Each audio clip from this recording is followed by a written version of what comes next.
day, sweet world, and welcome to No Dunks on the Athletic Network. It's Sunday, August 16th, and this is our official 2020 Western Conference Playoffs Preview Podcast. I'm J.E. Skeets, and joining us here on the horn, we got Tass Millis. Here we go, everybody. Hey, Tass, we got the bearded one, Trey Kirby. Hey, yo! Hey, yo. Yo! The international man of mystery, taking it to the max, Lee Ellis. Friends. Last but not least, making the magic happen, JD. Hello. There he is. And here we are on a Sunday. Yes, guys, make sure you check out our Eastern Conference Playoff Preview Podcast. We posted that on Friday.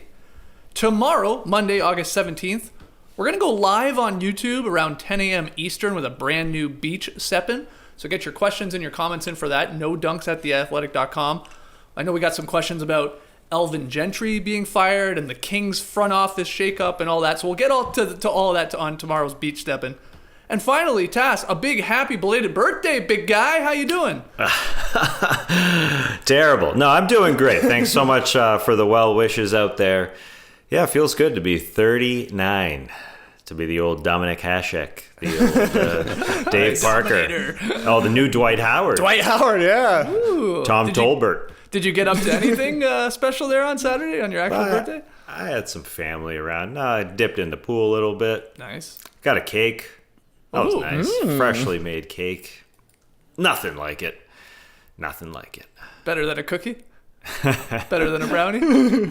What was our cake debate? Oh, our debate was whether or not we like those designer cakes. Right. Like biting into a piece of sushi, but it's a cake. Everything is cake. It was just a regular cake. So boring. All right. Well, happy birthday, man. All Thanks. right. Let's start breaking down the Western Conference first round matchups. We now know them all because, man, we had a fantastic play-in game on Saturday between the Blazers and Grizzlies. That was awesome. Blazers pulling it out in the end. CJ McCollum hitting big shots, but the Blazers on to play the Lakers. It's the rare 1-8 matchup that is going to draw more than some passing interest. You know, this is the Blazers. They're maybe not really an 8th seed, you know, with the talent there. This one tips on Tuesday, August 18th, 9 p.m. Eastern on TNT, so it's getting the marquee spot there. Lakers took the season series. 2 out of 3 they won. And the key injuries, you know, we've got no Avery Bradley going for the Lakers, so that's tough. You're losing him on possibly guarding Damian Lillard. And then there's no Trevor Ariza for the Blazers, and that would have helped in probably guarding a LeBron James type. So they're not there. There might be some other ones as well, what's going on with Rondo. But let's get into the keys to the series here. Tass, why don't you get us started? Lakers, Blazers, what are you watching? You mentioned it right there, Skeets. I don't know if I've ever been more excited for a 1-8 matchup, but yeah, hot Damian Lillard going against this Lakers team that has been struggling offensively is what I'm looking at. The Lakers offense, with 2 of the best players in the game, had the 20th ranked offense in the bubble. The Pacers, what? The Magic, the Nets were all better. They have not looked like themselves. But I think the fact that the Blazers are playing well has just put the Lakers on high alert, that they got to come out ready to play. And I think they sort of came into the bubble, you know, a little lackadaisical, knowing, especially LeBron being 35 years old, knowing that he's going to have to turn it up for the playoffs. They didn't really have a lot to play for. They basically had the 1 seed locked up. So I think this is the perfect defense to go up against to find their flow. Because you mentioned Trevor Ariza is not there. This Blazers defense, it just doesn't have any answers for those 2 incredible players. And then everybody else falls in line. Yeah, they don't have Avery Bradley. Yeah, they don't have Rajon Rondo. But who's going to stop LeBron? Melo's guarding him. Zach Collins is guarding him. Gary Trent is probably the guy who's going to get some time on him. He played 3 games against Portland this year. The only meh game was when Trevor Ariza had come over from Sacramento, and he's obviously not there. He's the best option of all those guys I mentioned. Yeah. Anthony Davis, same thing. Zach Collins, Nurkic, Whiteside. He did a number on the Blazers 2 years ago when they played in the playoffs, when the Pelicans swept the Blazers. So as much as people are pumped that the Blazers could take some games, and we were all hot and heavy on that side as well, a few weeks ago, especially when the Blazers were super hot. I think this kind of wakes up the Lakers, and I think they'll be ready to play, and that offense will be ready to go in game 1. AD and Bron will be ready. Yeah, I saw the old Schumann stat for you here early in the podcast. You're talking about the Lakers offense struggling, which it has. They can't hit shots. But Anthony Davis and LeBron in like the 8 bubble games, they shot 72.4% in the restricted area. So money when they got in there and attacked, but just 26.1% outside it combined. AD Lee is ice cold in shooting the ball. And you would expect the Blazers are going to keep testing that. Like, go ahead and shoot. We'll live with that because he missed 22 out of 25 mid-range shots in the bubble. He just can't hit a shot right now, again, outside of the paint. So that will be interesting to watch with how the Blazers, I assume, try and play him. But can he stay that cold forever? I mean, it doesn't feel like it. He also, destroyed the Blazers a couple years ago in the playoffs in terms of scoring the ball and rebounding and blocking. I mean, he was dominant in that. We always talk about the guards winning that. Drew Holiday and Rondo were amazing in that series, but AD was a monster. So we can see if he can get it going again.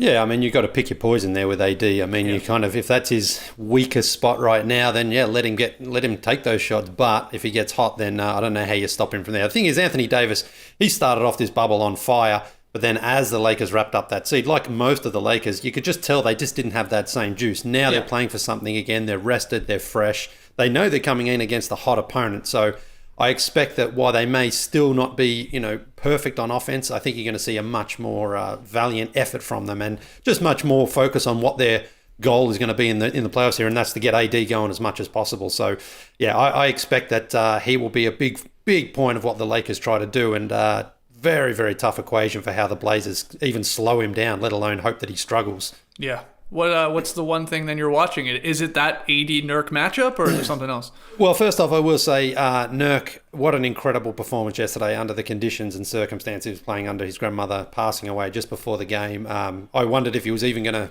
play that game because his heart must have been heavy. Instead, he goes out there and puts on just an incredible performance to help get his team over the line. But like most of the Blazers now, their workload only gets bigger and heavier, and especially for Nurkic. You said at the start here that the Blazers don't feel like a number 8 seed, and I think a big part of that is because they didn't have Nurk until the bubble this season. Now Nurk's come along, and he's been incredible for them, and he has to do so much work now on both ends of the floor. Offensively, he has to make Davis work, and if he's even going to guard Davis is going to guard him, and then defensively, you look at the bigs matchup. The Blazers technically have 3 in Nurkic, Hassan Whiteside, and Zach Collins. But Whiteside, we know, he turns up and plays when he feels like it. And they were playing Whiteside and Nurkic together against the Grizzlies. That was crazy. Yeah. I mean, the thing about Whiteside, he's a big body, big long arms, but he just doesn't have the effort to compete. And Zach Collins is not a big in that same sense. He's a floor spacer in some regard, but Zach Collins has been horrible too. He really has been just as bad. Brutal. You think if he's out there trying to guard Dwight Howard, Dwight will, just destroy him. He may be able to spread the floor a little bit the other way, maybe, but he just physically isn't big enough. So that means Nurkic basically is going to have to do all that heavy lifting for the Blazers inside because you've got JaVale, you got Dwight, and of course Anthony Davis. So Nurkic, just again, the fact that he's even out there playing and performing at this level, coming off the injury for one, and now dealing with this emotional situation with his family is incredible. And now, the Blazers have basically played a first-round playoff series already in their last 3 or 4 games just to get to this point. So you think they're going to be emotionally fatigued themselves, but they have to go out there now and go up against an enormous front line there. So if he can stay on the floor, though, and make the Lakers work defensively, it just gives the Blazers some sort of hope on the offensive end because defensively they're gonna struggle. So I hope Nurk can sort of perform the way he has so far in the bubble and keep working hard at it.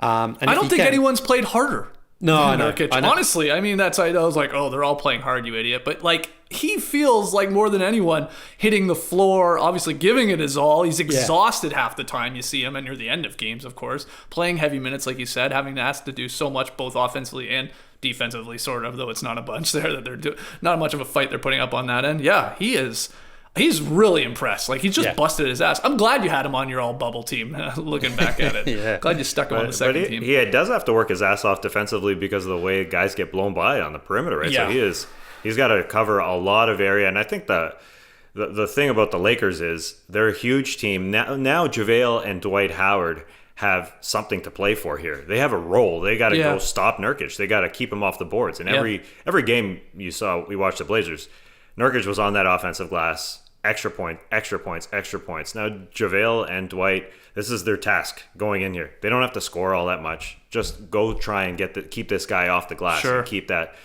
that huge factor that he was to a minimum. I think that bodes well for the Lakers just because they're one of the teams that can handle Nurk.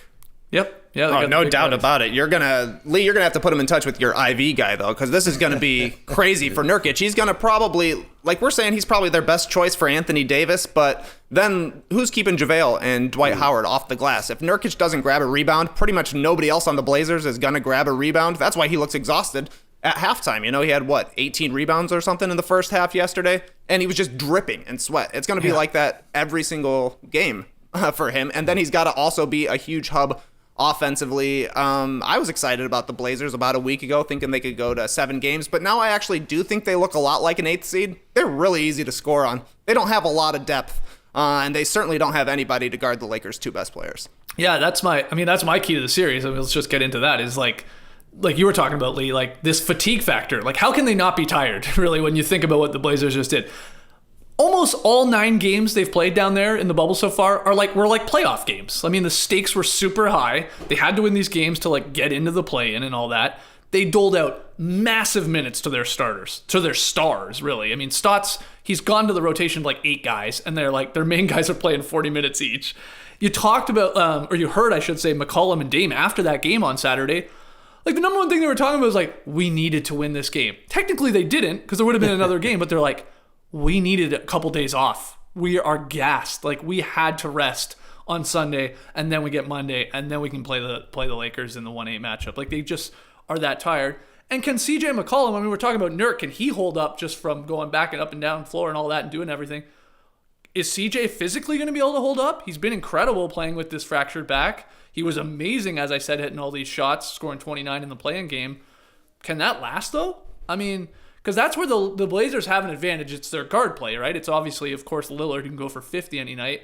McCollum is still money, but can he just keep playing? These guys got to be in pain. And one, loose ball, one tough pick, or, an elbow somewhere in there going for a rebound, it could be it for CJ. Oh, yeah. So the fatigue factor, and I'm still high on their chances to win some games, but, God, they got to be exhausted. And now they play, like Taz said, these big-ass Lakers who, they might be invested a little bit more because these games matter. And, LeBron James might actually start playing like LeBron of old. Yeah, CJ was incredible yesterday, like the Game 7 against Denver, hitting those big shots, but he was doing it against Ja Morant a couple of times, which, respect to Ja Morant, but now he's going to have KCP in his face, who's just a more experienced defender, and again, is fresh and is rested, so that's going to be so much tougher for CJ. But he stunk in a couple of games ago. CJ couldn't get it going, and Dame had to do it all. But if the Blazers have any hope, CJ basically has to be at that level for the entire series. For at least 4 games. At minimum of 4 games. But that's the thing with the Blazers. They've so much effort just to get here, and now they go up against a team that has been one of the best defensive teams all season long. Yeah. All right, Trey, what's your key to this series? Anything you want to add? We haven't talked much about LeBron James, and I think it's we're just expecting him to go out there and dominate. Hasn't really put his stamp offensively on any of the games for the Lakers, I don't think. His biggest moment seemed to be shutting down Paul George and Kawhi Leonard on opening night restart defensively right there at the end. And it's basically been talking about how he hasn't adjusted to the gym so far, and, if he doesn't like the shooting backdrop, and how the Lakers just haven't been perfect. This is a good time for LeBron to get perfect because it does seem like Melo's going to be guarding him. Who else can guard it? Yeah. Right? And that's the crazy thing. The Blazers, they don't make the playoffs without Melo. He's been really good for him in the bub. Yep. 16.5 points a game, 7 rebounds, a couple of threes, clutch threes. Threes. 4 games he's hit big shots. Either down or put them up. Yeah, you feel good when you kick the ball and it's Melo in the corner, right? And it's not Mario Hezonja. What a call to bring him in and get him off the scrap heap of the NBA. He has been great. But when you look at the Lakers front line, Melo is probably going to have to start guarding LeBron, and it didn't work in 2012. That was 8 years ago. I went back and watched the highlights. What a trip to see some of the people that are out here. Mike Bibby in a Knicks uniform. Josh Harrelson was getting minutes. It was wild, man. Baron Davis, I think, was wearing number 85. Melo did have a great game 4, but he shot 22% on threes that series, and that's the only time they've ever met in the playoffs. So kind of crazy that we're seeing it now when, Melo was a guy who was out of the league and is now a vital part of the Blazers, where LeBron, we're just hoping to see if he can get back to where he was in March, because that was a thing with the Lakers, was that they had such great chemistry. They had been playing most of their guys the entire season without a lot of injuries that kept them out of the starting lineup, and were able to build that cohesion that made them a top 5 defense, a top 5 offense. They haven't found that yet so far in Orlando, but they'll find it offensively, and I would think defensively as well. The guards are going to be tough, but everywhere else, the Lakers have a lot of advantages. Maybe we're getting a throwback Melo. It'd be awesome. Get the throwback. Melo drops out, but it's tough. Melo's never been a lockdown guy, and now you're asking him to guard one of his closest friends when it really, really counts. Was Mike Bibby the 00 on the Knicks then? Was that the number he wore? He could have been a 00. I don't remember him at all on the Knicks. I know I he think bounced there's a around reason for that. Yeah, he bounced around a bit, but man, I don't remember that. I remember he came to the Hawks for a while, I think, but Okay, that's enough, Mike Bibby. Enough, Mike Bibby. You Yeah. cut your mic if you keep going on. Anything to add here, Tess? Well, I'll just jump in. I agree, or I do wonder about LeBron coming into the bubble here, and just the fact that they were just sort of all kind of discombobulated, the Lakers team, which is strange. But I think back to October when they started the season, game 1. They looked great. And yeah, they were the most cohesive team in the NBA. So I just think that they'll come out when they want to and be cohesive. I know it's a weird thing to say, but I think that's what's going to happen. And I hope Melo doesn't try and be, Nuggets Melo or Knicks Melo, because that'll just take away from what they are, right? He's perfect now because he's not OKC Melo. He's not Rockets Melo. He's there, ready to fire at all times. And yeah, he'll have the occasional sort of post up, but that's it. And I think he's got to save all that energy for the defensive side, which is not going to be pretty. I think you're going to see a lot of Gary Trent out there on LeBron, which probably won't be that pretty. No. He's going to try, but that's all they have. And they're just going to have to hope that they keep popping threes and they can outscore them like they just did against the Grizzlies and the Nets, that they went 135 to 130, and it was stupid that Trey and I took the 6.5 points for the Blazers because they just can't blow anybody out. Right. And they just got to expect, again, hope that maybe the Lakers and AD just have a bad shooting night, because that's their only hope. Come on. Yeah, the Lakers, they can't shoot right now. I mean, it's not just LeBron and AD from outside the paint. Danny Green has not been good, of course. We know he's very streaky. I'm with you. Blazers just have to, obviously ride the backs of Lillard and McCollum, trying to continue to do what they're doing. Nurk being pretty damn impressive down low in the block, and just hope, for whatever reason, the sight lines, the no fans, whatever, that they can't hit shots. They have to just back the hell up as much as possible and try and keep them out of the paint, try and keep the big Lakers off the boards of grabbing offensive rebounds like Dwight and JaVale and AD and LeBron in there and he wants. And yeah, just hope they can just hit more damn shots, especially from 3, and to have a chance to pull off this upset, this 1-8 upset would be pretty amazing. So let's get to our predictions then. Task, get us started. What, you going, is this a sweep to you because the Blazers are too tired? Is that disrespectful to a guy like Dame? What do you say? Yeah, I don't know if I really buy into them being super tired. Emotionally tired, sure. Injured, sure, with CJ McCollum. But they did have months off coming into this bubble, so I think the playoffs will just be a little bit better for that, because this isn't month 7 of the season in a way. And it's really going to come down to whether the Lakers can find their flow. And so I'll give the Blazers a game. It wouldn't be surprising if they took 2, but I'll go Lakers just because they're just so much better in 5 games. Okay. Trey? Yeah, I'm with Tass. I think it's hard to say the Blazers aren't going to win a game after we've seen them win a bunch of clutch games just to make it into the playoffs. And Lillard obviously has been playing incredibly well. You think he'll probably get hot, maybe put up another 50 spot at some point. But I'm going to go Lakers in 5. I think LeBron and AD will both shoot over 80% this series. You guys are talking about maybe the Lakers get cold from 3. I'm wondering if they're even going to take threes. Yeah, right. Right, they could play. It could be like a football game where a team just rushes 500 times and throws 6 passes. They're just going to dunk every single time, and if they happen to miss a shot from 15 feet, they'll probably get the rebound again. Yeah, okay, so 2 Lakers in 5. Lee, where are you leaning? You liked all the sweeps there in the Eastern Conference. You sticking with it here? There's no way I'm going to predict a sweep against Dame, even though it's probably the highest possibility of happening right now. But I think Lillard just carries them to at least 1 victory. So yeah, Lakers in 5. Okay, well, I can't change my tune now. For weeks, I've been saying no matter who the Lakers play in the first round, they're going to drop 2. It's going to be a fight. It's going to be a bit of a battle, especially for a 1-8 matchup, which usually is like, all right, sweep or 5, like you guys were saying. Lakers in 6, though. I think they somehow pull it off. It'll be a mixture of maybe the Lakers still looking a little rough. Maybe LeBron's still not up to speed. Maybe he is affected by no fans for all we know. It's very weird, but maybe there is some truth to that. And then, come on, Damian Lillard and CJ McCollum, I mean, both guys going for 30 plus on any given night. I think wins them 2. I really hope they win one of the first 2 games. Even the first game would be awesome because it would be like, ooh, now this is spicy. This could be interesting because then you got to really wake up the Lakers and they really got to play. So, all right, I got Lakers in 6. Everybody else has Lakers in 5. Our next matchup, the number 2 seed Clippers versus the number 7 seed Mavericks. This one goes on Monday. This is the late game, August 17th, 9 p.m. Eastern on ESPN. Clippers took the season series 3-0, pretty dominant. Let's get right into this one, though. Tass, what's the key to this?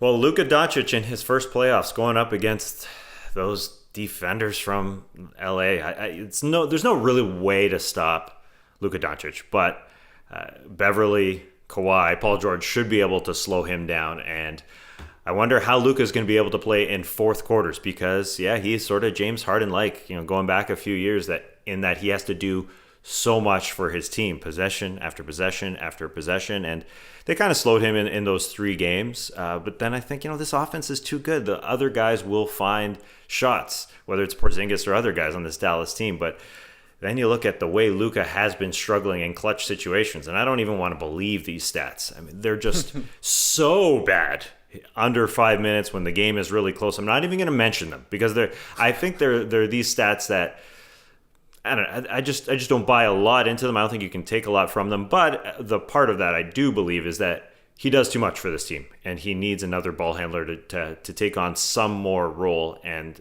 especially with those guys I mentioned, I think we're going to see as the series goes on, especially in every fourth quarter, the shots will be short from Luka, and he'll be passing off, and he always makes the right pass. But I just don't see the end of games going well in close game situations, and I expect games to be close because the Mavericks offense is that good. But when it's winning time and Patrick Beverly wants to be super annoying and Kawhi is going to be Kawhi and Paul George is going to be Paul George on the defensive end, it's going to be hard for Luka to get shots off, to have any space out there when they really, really want to play D for the last 5 minutes of the game. So I'm going to be watching Luka real closely in those last few minutes and hope those clutch numbers, which are like 15% from the floor, 15% from 3, and it's like 25% from the floor, I should say. It's not good, yeah. No, he needs a CJ McCollum, is what Luka. you're saying, right? Yeah. He needs a second ball here. He needs a guy to break some ankles like CJ could. But maybe it's Porzingis, Trey. Why not KP? He's not breaking ankles, but could you go to him? He's been really damn good. He's scored 30 points per game down there.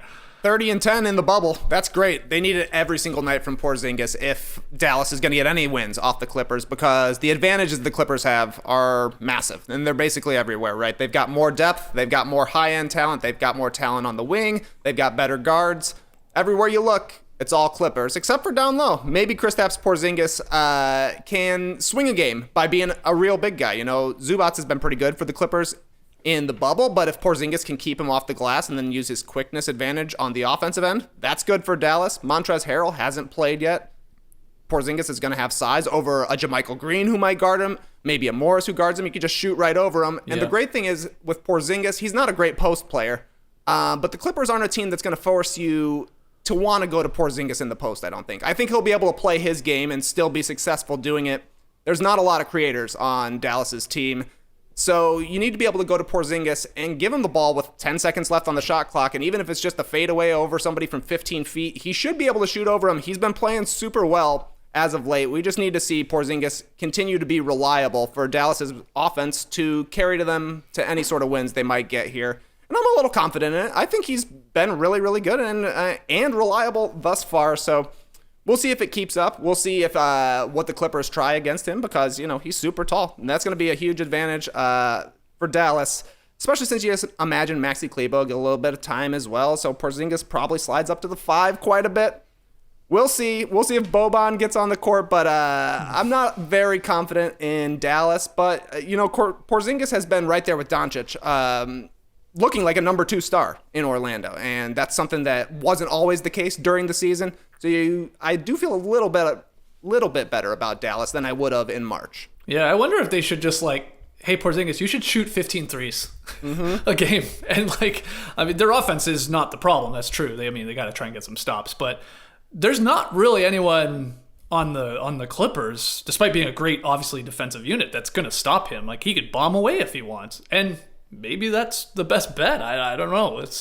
Rick Carlisle will try something like that. I feel like it's shoot 15 23s. You hit 8 of them, we're happy. Lee, what 7 attempts per game in the bubble and 38%. That's pretty good. Jack, sure. Yeah, he got into the paint against the Clippers in their bubble game. He realized, I'm the biggest dude on the floor. I am going to go to the paint. And he had 8 shots in the paint. And whether, they're post-ups or not, he drove. He just realized, all right, there's space out there with the way they play. And he had 30 points that game. He just, like the Lakers going up against the Clippers, they have that advantage. The Mavs have a size advantage for that one position. He's got to hammer it. Yeah, but like you said, this is Luka's first playoff experience. It's also Porzingis' first playoff experience. I don't know if it'll matter at all, but sometimes the buttholes get tight with some of these guys when the games actually, truly, really matter here. The stakes are high. But Lee, what are you watching in this? Well, just one more thing with Porzingis. Against the Clippers this season, he only shot 35%. So he and Doncic both struggled, and that's why I think it's down to those other players on the Mavericks offensively.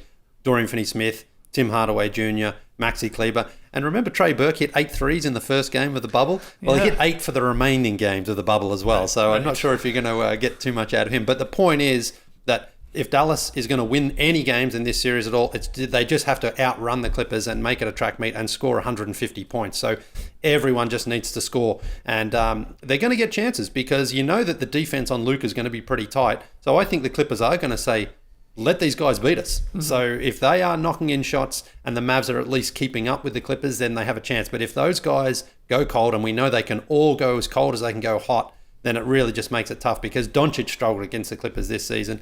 Porzingis, we've already mentioned, he's got an opportunity there, but you feel that the Clippers will be like, we can guard these 2 guys and let those other guys go. So it's a little bit like the Houston Rockets, basically. It's if you can get these other guys hitting shots, then it changes a little bit the outlook of this game. But if Doncic is struggling and then those other guys aren't able to hit shots, it's really tough to see how Dallas is going to be able to keep up with the Clippers. So, they're all capable guys and they're all going to get minutes. Rick Carlisle is just going to throw them all out there. He doesn't go super deep in the playoffs either.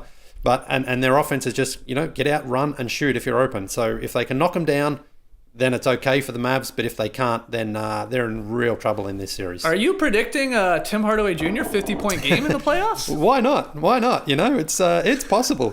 I'm sure he's. You know what? I'll predict a 30-point half. How about that? Oh yeah, he's good for that. He always does that, and then he's never comes through on the 50 for me. But exactly. It might be the second half, might be the first half, but the fact is, those guys are going to get shots. They're going to get opportunities. They have to knock them down. That's really the only way I see the Mavericks keeping this thing close at all. Yeah, you need a couple random podium games from the strange guys on the Mavs, like you're saying, to maybe make this a series. I hear you on that. Look, I think the Clippers are going to ultimately win this series. It might be entertaining, and it might go a little longer than some expect, but I'm just zeroing in on the full clips here because this team, they've only had their entire roster intact. I think it's 7 games all season long. This was prior to the bubble, of course, because then down there, Lou Williams wasn't there. Montrezl Harrell missed a lot of time attending to personal matters. Patrick Beverley in and out of the lineup. The Mavs, they should just be a little appetizer for the full clips, I think, here. Maybe even the hot towel before the meal, before they try to make this deep playoff run. So that's just something to watch. And what I mean by that is who's playing? Who's playing in clutch minutes, crunch time? Where does Doc go? I mean, it depends, of course, on the matchups from series to series. I get that. But, that is interesting to me. If this Clippers team is a legit title contender, and I think a lot of people still believe it, they should handle the Mavs here, and it's just something to keep an eye on all these guys, who's in playing with who and where are they going. So I will say, before we get to the predictions, the Athletics' Jovan Buha, he wrote, and we were talking about this with the Blazers. Were they a typical 8 seed? He wrote, are the Mavericks really a typical 7 seed, right? Because they have an MVP candidate in Luka. They got an all-star level big in Porzingis. Their coach is a championship coach, an elite tactician, as Jovan says, in Rick Carlisle. best offense of all time. All time. And they have the third best net rating in the West behind the Clippers and Lakers. This is the 7th seed.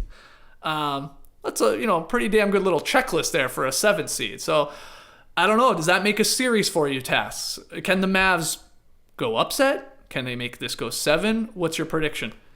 Definitely the best offense in the NBA today, but I think it gets slowed down a little bit playing the Clippers full Clipper. When they want to go at it, when Patrick Beverley is definitely going to get 5 fouls per game, but save that 6th because he doesn't want to foul out. They are going to be all over Dunk. And the reason why they're not great is because they have a drop-off defensively, and I think the Clippers will take advantage of that. Hey, I think it should be fun. I think there should be close games down the stretch, but Clippers will be good enough to win in 5, I think. Clips in 5. Wow, okay. Trey? I'm the same. I'm looking forward to the series. I think it's going to be a really fun watch, but when your Kawhi stopper is Maxi Kleba, it's not going to go well. Give me the Clippers in 5. Lee? I don't think it even goes that far. I think the Clippers have just got too much at both ends. I think they sweep them.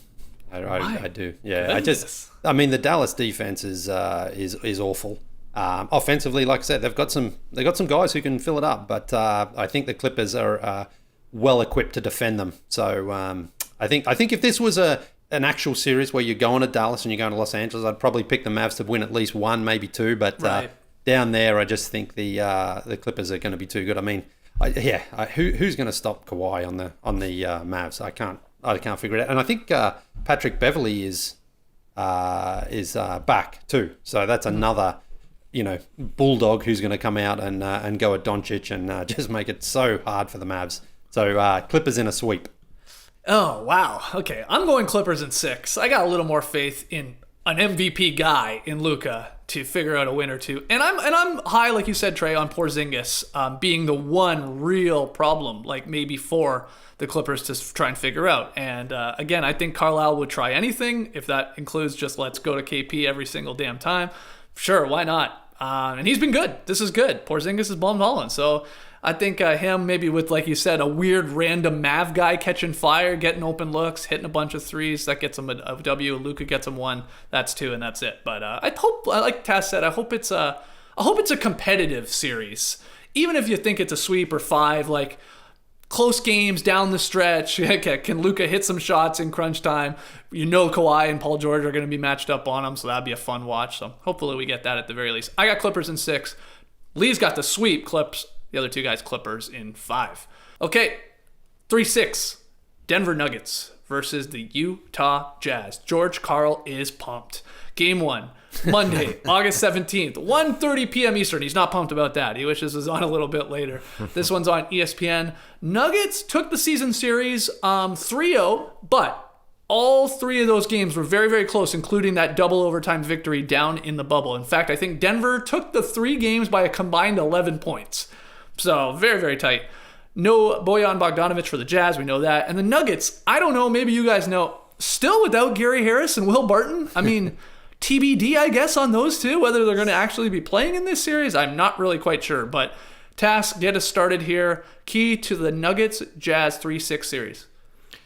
I wonder if the Jazz can score enough against this Nuggets offense. And this is another series I'm looking forward to because I like watching Denver's offense work. It's pretty watching Michael Porter's smooth game and Nikola Jokic and Jamal Murray and up and down the roster. I think they're going to score enough, but they'll probably let the Jazz into games because they haven't been all that spicy enough on the defensive end. But Paul Millsap will definitely play and start along those 3, and then the 5th starter, I don't know if it's Torrey Craig or Gary Harris if he comes back.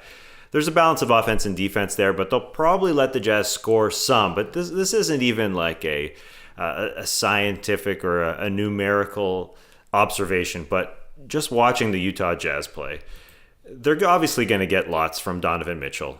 But I just, because Bojan Bogdanovic isn't there, I just don't have faith in Rudy Gobert and Joe Ingles and Mike Conley chipping in 18 each time. You might get a wild Jordan Clarkson game with 30 off the bench, but those 3 guys I mentioned, plus Royce O'Neal and Donovan Mitchell, are their starters.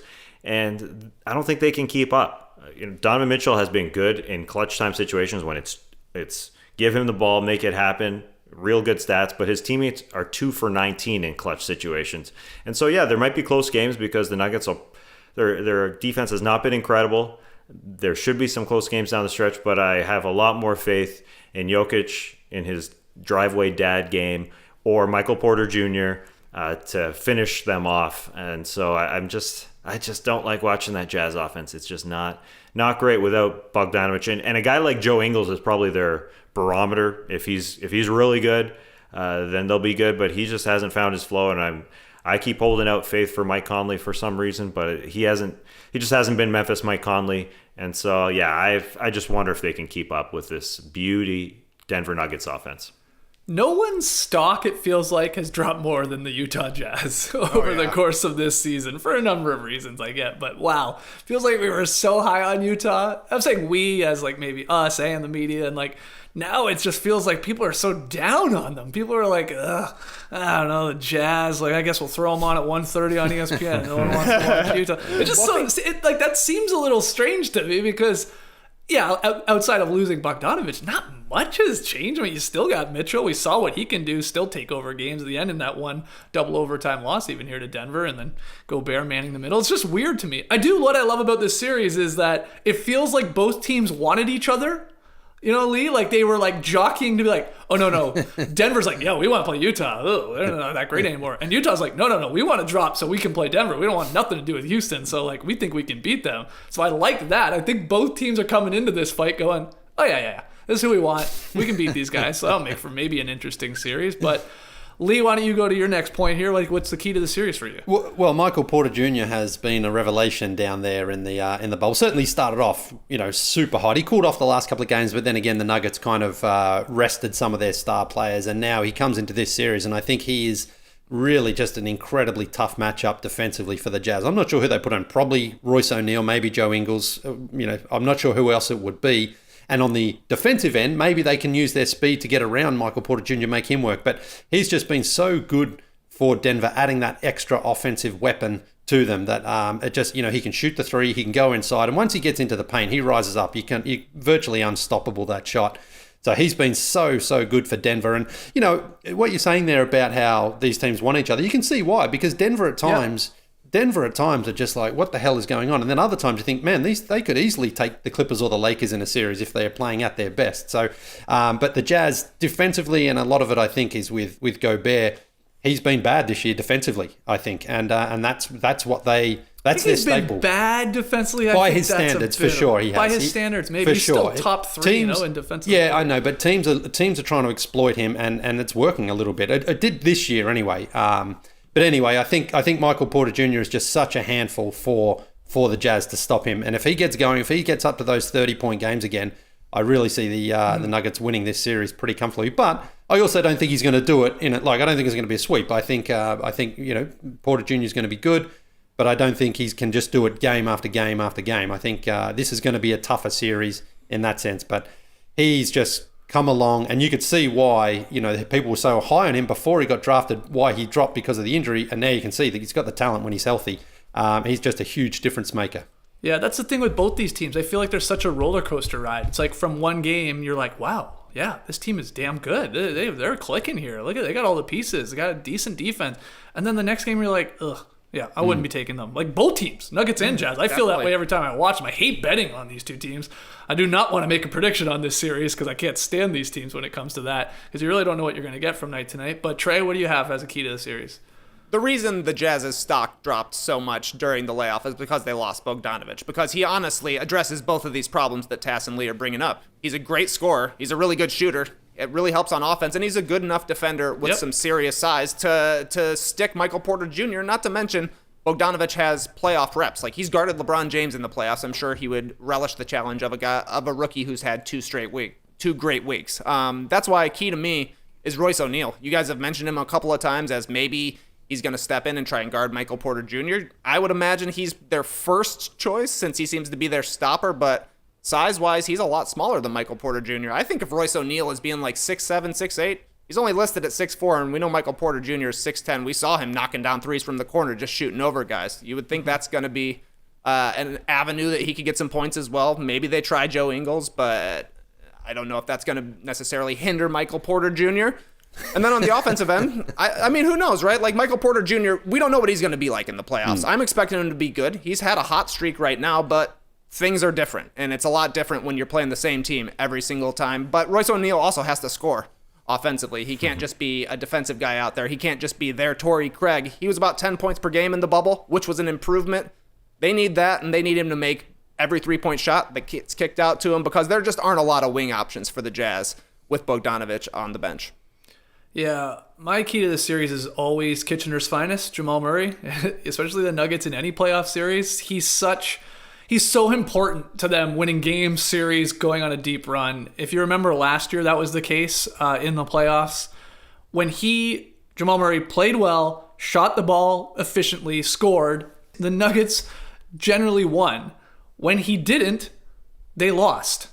It was sort of that simple. So he played in 14 playoff games. Denver won 7 and lost 7. In the 7 wins, he scored 24 points per game. In the 7 losses, usually on bad efficiency, he only scored 18 points per game. It's a bit of a window there. So he's interesting. From game to game, he can be frustrating because he's tough at trying to string them together. But when he's going now with Michael Porter Jr. and then, of course, Jokic, having his way at times with Gobert. I mean, let's be honest, too. We haven't really gotten into that. That's a tough matchup for anybody, and even Gobert has struggles with him when Jokic is throwing around his weight there, even slim Jokic. Jamal, to me, is just, can he play solid in 4 games? And if he does, I like Denver's chances to have enough offensive firepower to beat the Jazz. But let's get to predictions. Tass, where are you leaning? Ooh, I'm not a fan of watching this Jazz offense play, but I have dreams of Ingles stepping out with that funny-looking flat hand shot and burying some threes, and Mike Conley being his old self. But that hasn't happened. You lose your number 2 scorer in Bogdanovic. Those guys are going to have a huge turnaround, like a Michael Porter Jr. coming out of nowhere these last 2 weeks. Joe Ingles is going to have to come out of nowhere. Mike Conley's going to have to come out of nowhere for them to be great. So I think the Nuggets should take care of business, but their defense isn't good enough for a sweep. Nuggets in 5. Nuggets in 5. All right, Lee. I think both teams are going to fall asleep for a couple of games in this series and sort of look like they could take it, but ultimately I think Denver's got too much offense, and I just don't trust the Jazz. They've been a very frustrating team all season and in the bubble, but I do think they're capable against the Nuggets of pulling off a couple of victories. So I'll say Denver in 6. Nuggets in 6. Trey, where are you going? I've got a little bit of confidence in the Jazz as a team that's been to the playoffs a few times. Gobert, he can get scored on by a Jokic, but he's also a pretty decent offensive player so far against Denver this season. That being said, I feel like Denver is going to be up more than they're down, whereas the Jazz likely down a little bit more than up. That's how it is in the mountains. A couple of mountain man teams here. Give me the Nuggets in 7. Denver can have some stinkers too. Jokic can have stinkers, like you said, Skeets. Murray has stinkers. Yep. Donovan Mitchell can go for 25.5 and then 6.5. It's the same team, but they wear different kinds of jerseys, so I don't see how it doesn't go 7 games. All right, wow. I saw Schumann, he was breaking down like the efficiency and points scored by the location and type in regular season series between a lot of these teams. And with these two teams, the contrast is crazy wild. It's the Nuggets were plus 95 on 2-point shots and at the free throw line, and the Jazz were plus 84 from 3-point range. Those are wild numbers for not that many games. So you can just see where the Nuggets are trying to get theirs. And the Jazz, I mean, maybe it shocks a lot of people, but in this series, at least, in the games they've played, just dominating them from distance. No Bogdanovic, that does hurt, but that's going to be fun to watch. I'm with Trey, though. I can't trust either of these teams from night to night, which means this thing probably goes long when both teams at times maybe even have the opportunity to, end the series, you know what I mean? We could just end it here now and be over in 5. That's not going to happen. I like Nuggets in 7 as well. I think the Jazz might actually surprise some people because some people think the Nuggets might roll over them. And I think we have a weird series here. It just feels right to me. We got to have, this would be my first, I think Trey, you too, our first 7-game prediction in the first round. There's got to be 1 or 2 out there in the bubble, right? It feels, especially with no home court advantage. I mean, got to get something wild happening down there. So, all right, I'm Nuggets in 7 with Trey. Tass, you went Nuggets in 5, is that correct? Mm-hmm. And Lee, you went Nuggets in 6? Yep. Okay. Final series, guys. 4-5. Rockets Thunder. Rockets have home court advantage. Throw that in air quotes. I'm upset by that because I like to say Thunder Rockets instead of Rockets Thunder. Thunder Rockets is always more fun to say. But no, it's Rockets Thunder. Game 1 tips Tuesday, August 18th at 6:30 p.m. Eastern on TNT. Little dinner basketball. OKC took the season series 2-1, though the last time they played was back in January, which is, I believe, 8 years ago. So, the real injury with this one, the key injury, is how long can Houston last without Russell Westbrook? He's scheduled to miss at least the start of the series. Is it a game or two? Does it actually depend if the Rockets lose the first game, they lose the second game? Russ, you've got to get back. Who knows? Task, besides the Westbrook equation, though, what else is the key to the series for you? Well, yeah, because Russell Westbrook is out, guys are going to have to step up for the Rockets that usually don't have to step up. Eric Gordon has been a pretty prominent player in their past, but this year he just hasn't been Eric Gordon, and he hasn't had to be because Russell Westbrook took on so much of the playmaking responsibilities. But now, Westbrook out at least a game, 2, 3 to start the series, whatever that means. And so a lot's going to be put on James Harden's shoulders, obviously. He's going to have to do a ton. What happens when James Harden goes to the bench? Who the heck knows? Because it was all Russell Westbrook when he went to the bench. He was setting up everything, 25 drives per game in the bubble. It's third in the NBA. And Eric Gordon has not looked like himself, like I said, all season, but he's only been back after an injury for 2 games. He's played 36 games all year.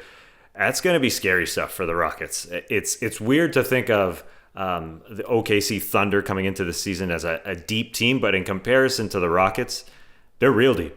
They're so deep. And James Harden's probably going to have Lou Dort, the Lou Tencel, shout out to Canada, on him, and that's not going to be easy. What's the status with Lou Dort? And I know he got banged up near the end of the bubble. I think he's okay. Is he good to go? Okay, believe because that's so. huge. Like Tass is right. I mean, he's their hardened stopper or slower, but I know he was.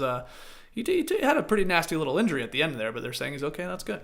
Yeah, they're going to hunt out switches for Harden, obviously, and get Dort off of him. But all in all, Harden was not good against the Thunder this season. He shot 37% against them, only 5 assists. Thanks to our man, John Schumann. Let's end this podcast with a John Schumann stat. Start it with a John Schumann stat. The guy is everywhere. And so I'm not really concerned, even when Dort's not on him. I think the Thunder will find a way. Eric Gordon is going to have to be big in this series, and I'm just not buying it right now. And then if it's not Eric Gordon, is it Daniel House? Is it Covington? And then off the bench, Austin Rivers, Ben McLemore, Jeff Green, Damari Carroll. Those guys are going to have to step up. So I'm a little bit worried about the Rockets and Eric Gordon. Oh my God, that's got to pain you to say that, being such an Eric Gordon fan too, man. Mm-hmm. Right? Yeah, he just Get your Austin Rivers stock, though. He's going to do it, man. buy it. Sure. Playoff Rivers. Good luck with that. All right, Trey, what's your key to this series? Thunder Rockets, Rockets Thunder. I think the Rockets can still win this series without Russell Westbrook. The key is playing Steven Adams off the floor because, like you're saying, the Thunder have more depth. But if you can't play your third best guy, then that really hurts because it means at that point it would mean that the Rockets are not getting killed on the glass because the Thunder wouldn't necessarily need the rebounding from Steven Adams, or maybe it's just not effective. It would also mean that the Rockets bigs, if you will, PJ Tucker, Jeff Green, Robert Covington, means they're hitting threes. That's good for math. There's a huge responsibility for everybody else now on the glass for the Rockets because I think that's something you kind of forget with Westbrook is not only is he a great creator, not only is he a great offensive player who creates so much in transition, he's a great rebounding guard, right? Like he's their power forward hitting the glass.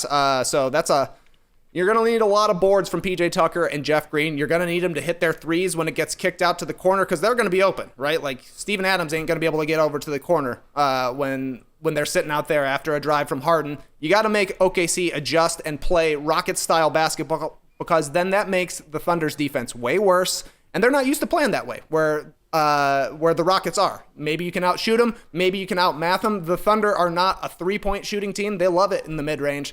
Whereas we know Houston wants to knock down threes. If you can turn the math your way, if you can get the big off the court, there's a chance for the Rockets. Yeah, Adams is fascinating to watch in this series because all what you're saying is true. Can they play him off the floor? But the flip side of that is that he just feasts on these smaller Rockets guys and just cleans up inside. And I thought he looked strong early on, especially in the bubble. And they were like going to him. We talked about it before on a couple of those bubble wrap podcasts. Like, they'll look to Adams and like he'll get deep post position. You can throw it to him, he'll catch it, and he's a bit of a bucket there. And if he misses, he's got a good chance to get the rebound anyway.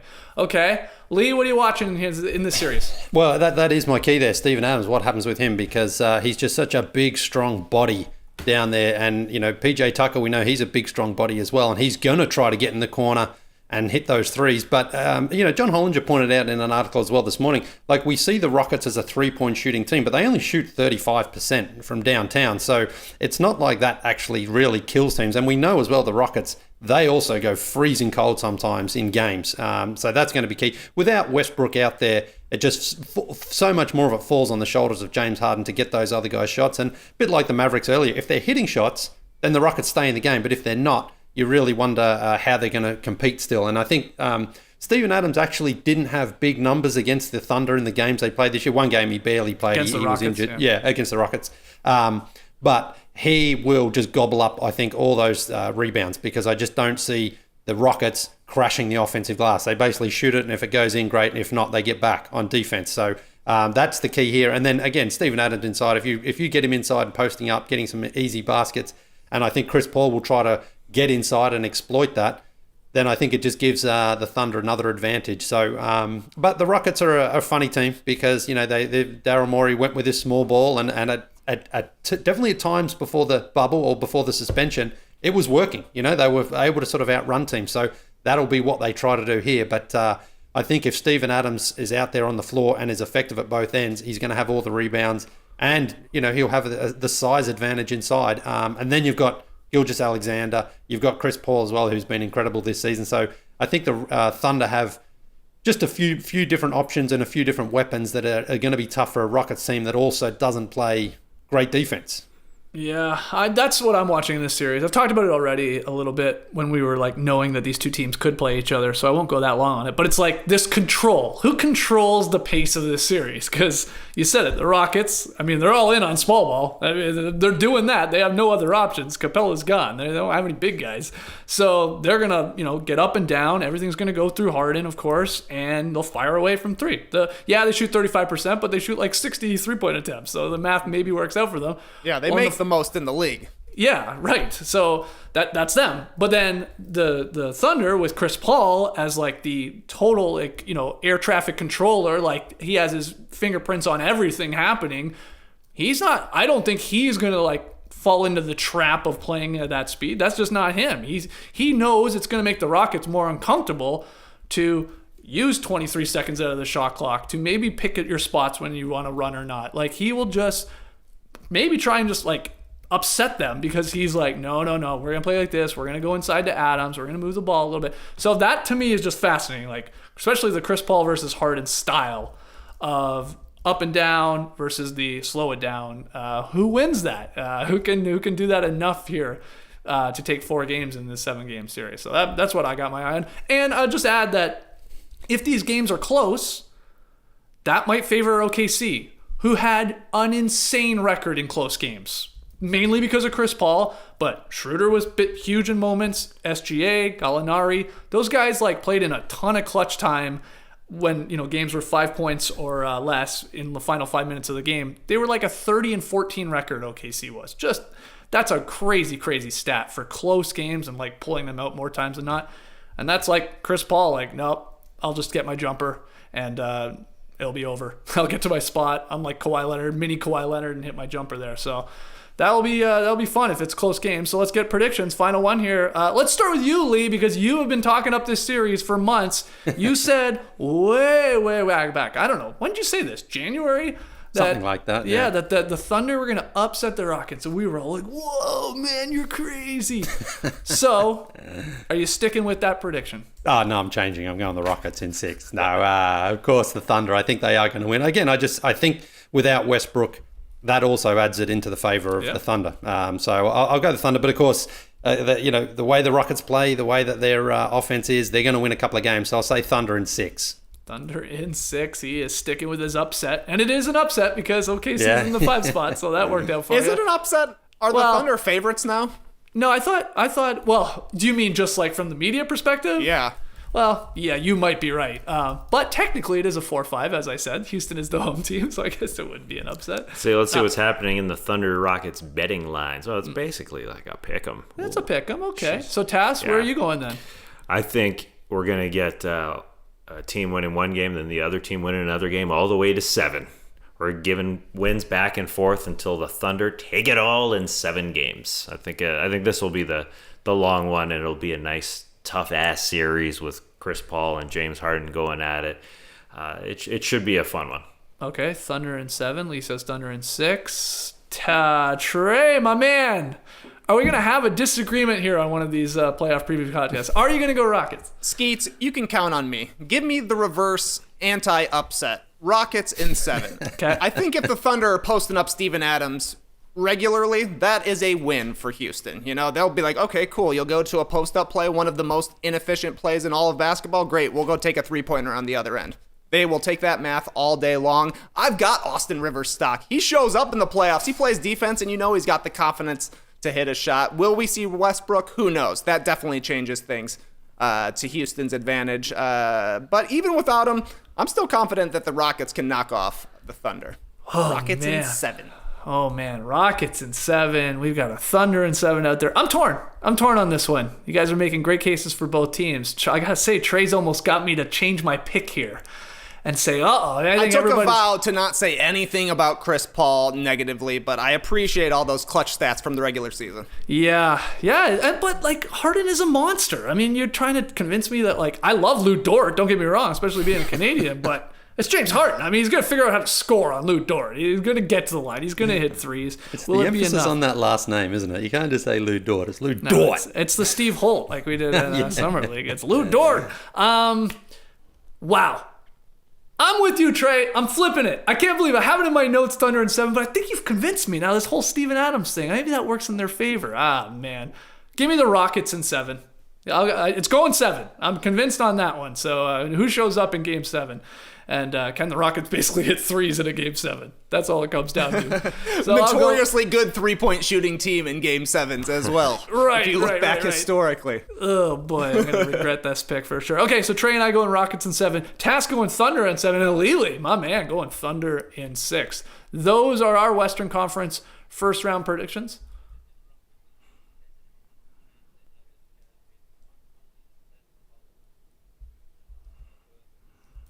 Wow. So he'll miss at least a couple games. No, it's 4 days that, if man. you're approved. Yeah. If you've taken a test every day that you're gone. Yeah, which you will. Which you will. Yeah. If you have negative tests every day you're gone, it's a 4-day quarantine upon. So he's going to miss 2 or 3 games though. Right? Yeah. Okay. Wow. Okay, does anybody want to change their Nuggets Jazz pick because of this Mike Conley news? Go ahead. Now's your time. I'll hold my peace. Okay. Yeah, I'm good. Okay. Me too. All right. Let's hear from you guys. Let us know on Twitter. @NoDunksInc. Let's hear your predictions. Break them down for us. Tweet at us. #NoDunks if you want as well. Check out our brand new t-shirt we dropped at NoDunks.com. Go grab one of those. If you listen to the podcast on iTunes, leave your boys a sweet 5-star rating and review. We'll be back on Monday, as I said off the top of the show, with a new Beach Steppin' podcast. Plan is to go live on YouTube if you want to join us then around 10 a.m. Eastern. Make sure you subscribe to No Dunks on YouTube, hit the like button, turn on the notifications, and then you'll know when we're live. Just keep those questions coming too. NoDunks@theathletic.com. All right. These are always a blast, the playoff preview podcasts. Thanks for joining us. We'll see you on Monday. Clipper Bros. You heard it here first. Have a great time. Turn up. Love you guys. Awesome. Thanks for joining us, folks. I got 2 parting words of wisdom because you made me think of one that I didn't like with that Lou Dort comment. When people say bowl, the emphasis on the first bowl, very wrong. It's bowl. It's not bowl. It's bowl. I know you can't really hear it when I say it like that, but it's definitely not bowl. It's bowl. My second parting word of wisdom. In these strange playoffs, home court advantage is gone, but home music advantage is very much alive. Shout out to John Hollinger for that one. Embrace the day, people.